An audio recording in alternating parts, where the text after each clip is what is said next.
अस्सलाम वालेकुम स्टूडेंट्स। आज हम अपना पब्लिक इंटरनेशनल लॉ का लेसन नंबर 2 डिस्कस करेंगे। आज हम पढ़ेंगे कि इंटरनेशनल लॉ जो है वो एक लॉ है या फिर नहीं। प्रीवियस लेक्चर में हमने इंटरनेशनल लॉ का इंट्रोडक्शन पढ़ा था। हमने उसकी अक़साम पढ़ी थी कि मतलब क्या क्या होती हैं, जैसे पब्लिक इंटरनेशनल लॉ और प्राइवेट इंटरनेशनल लॉ। तो आज हम पढ़ेंगे कि इंटरनेशनल लॉ जो है ये वाकई में एक कानून है या फिर नहीं।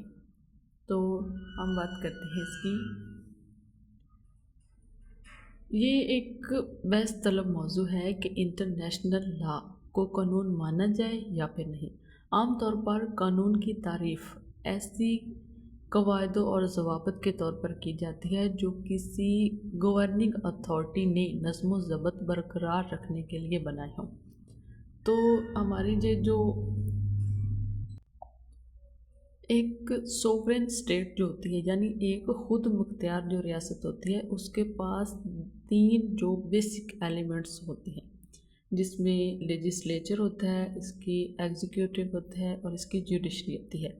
लेजिस्लेचर जो कानून साज असम्बली जो कानून बनाती है, और एग्जीक्यूटिव हमारी इंतज़ामिया जो कानून को नाफिज करती है, और जुडिशरी जो होती है यानी अदलिया जो कानून की तशरीह करती है और तनाज़ात का फैसला करती है। तो ख्याल ये किया जाता है कि इंटरनेशनल लॉ में ये तीनों एलिमेंट्स जो हैं वो मौजूद नहीं हैं, इसलिए इसे हकीकी कानून नहीं समझा जा सकता।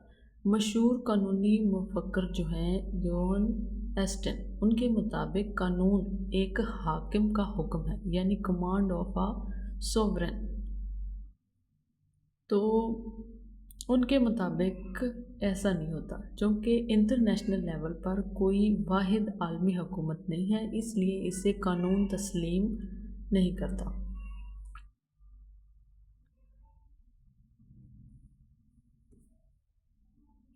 फर्स्टली तो ये सोचना गलत है कि इंटरनेशनल लॉ का कोई ढांचा नहीं है। जिस तरह पाकिस्तान में पाकिस्तान कोड या फिर सिविल मेजर एक्ट मौजूद है,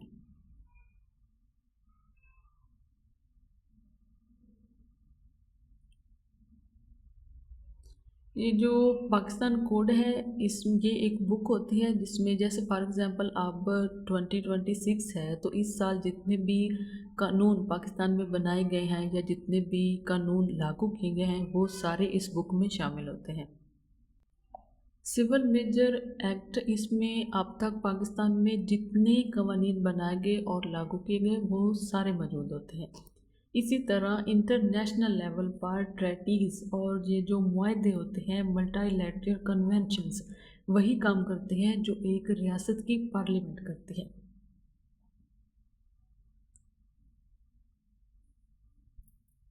मुआहदे की तैयारी का जो अमल होता है वो किस तरह होता है, किसी भी इंटरनेशनल जो मुआहदा होता है यानी जो ट्रेटी होती है, उसको हतमी शक्ल देने से पहले स्टेट्स के दरमियान तवील मुज़ाकरात होते हैं, यानी नेगोशिएशंस होते हैं उनके दरमियान। पहली और ये तो दूसरी रीडिंग होती है। इस मरला में हमारे माहिरीन और टेक्नोक्रेट्स की मुशावरत से क्लासेस शामिल किए जाते हैं या फिर हज़फ किए जाते हैं। जिस तरह पार्लियामेंट में बिल पेश करने से पहले कमेटी स्टेज होती है, बैनुल अक़वामी सतह पर भी स्टैंडिंग कमेटीज़ और एडहॉक कमेटीज़ मखसूस मसाइल पे काम करती हैं। और इसी तरह एक जो मुआहदा है वो कानूनी शक्ल इख्तियार करता है, जैसे किसी मुल्क की पार्लियामेंट में कोई बिल या कानून बनता है। अब कोई इंटरनेशनल लॉ कैसे बनता है ये तो हमने पढ़ लिया है। आगे हम पढ़ते हैं कि इसको लागू कैसे किया जा सकता है, यानी इन्फोर्समेंट मैकेनिज़्म जो होता है। दूसरा जो एतराज़ है वो ये है कि इंटरनेशनल लॉ को नाफिज करने वाला कोई इदारा नहीं है, लेकिन हकीकत में रियासतें यानी डिप्लोमेटिक एंड पॉलिटिकल प्रेशर यानी सफारती और सियासी दबाव के तहत इन कवानीन की पाबंदी करती हैं। फॉर एग्ज़ाम्पल, जब अमेरिका ने ये जो है यासर अरफात का वीज़ा मुस्तरद किया, تو اقوام متحدہ نے اس کی مذمت کی کیونکہ یہ امریکہ اور اقوام متحدہ کے درمیان جو موجود معاہدے تھے اس کی خلاف ورزی تھی۔ کئی معاہدے اپنے نفاذ کے لیے خود ادارے بناتے ہیں، جیسے CTBTO، یہ ایک ایبریویشن ہے comprehensive nuclear test ban treaty organisation کا، تو اس کو آپ نے یاد رکھنا ہے۔ یہ جو ہوتا ہے یہ جوہری جو تجربات ہوتے ہیں اس پہ پابندی کے معاہدے پہ عمل درآمد کرواتا ہے۔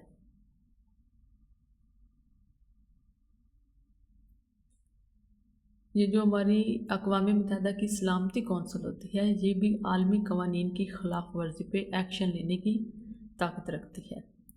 آگے ہمارا عدالتی نظام جو ہوتا ہے،